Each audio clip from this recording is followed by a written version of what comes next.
Shalom saudara kekasih, kembali lagi kita berjumpa Senin 17 Januari 2022. Kita akan mendengarkan kebenaran firman Tuhan bersama-sama. Melayani Allah. Tetapi bidan-bidan itu takut akan Allah dan tidak melakukan seperti yang dikatakan Raja Mesir kepada mereka dan membiarkan bayi-bayi itu hidup. Keluaran 1 ayat 17. Kata melayani dalam bahasa Yunani diakonia. Beberapa orang beranggapan melayani hanya di gereja saja. Tokoh reformator gereja Martin Luther pernah berkata, "Aku tahu pelayanan kepada Tuhan seharusnya hanya berkaitan dengan altar gereja, bernyanyi, membaca, berkorban, dan sejenisnya. Tanpa diragukan hanyalah tipuan iblis yang paling buruk."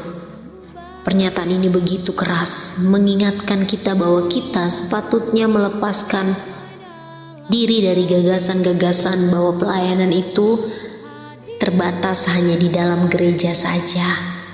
Beberapa orang juga menyalahpahami kata diakonia hanya sebagai pelayanan di bidang sosial. Tetapi sebenarnya arti kata diakonia sangat luas. Melayani dapat diartikan setiap apa yang kita pikirkan, lihat, dengar, katakan, lakukan, bahkan motivasi, orientasi hanya kepada Allah. Jika yang kita lakukan bukan orientasinya Tuhan, tentu itu bukan melayani.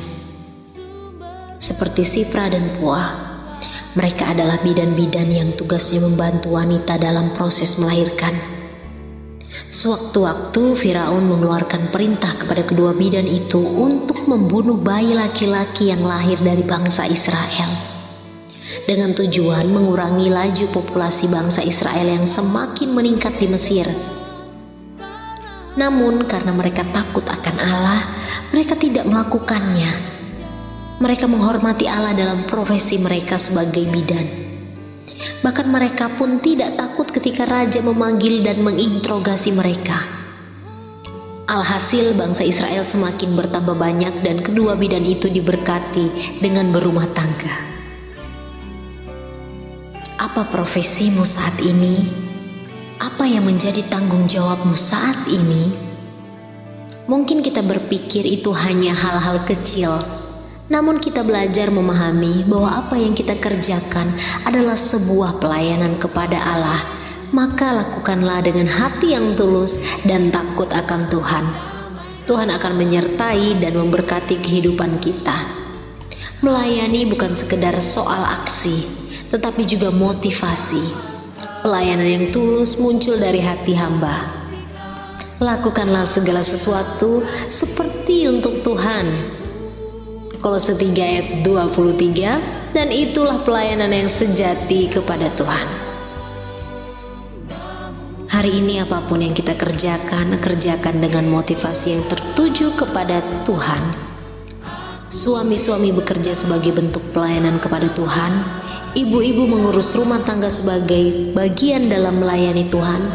Anak-anak belajar dengan tekun juga sebagai pelayanan mereka kepada Tuhan. Refleksi, untuk siapa kita melayani?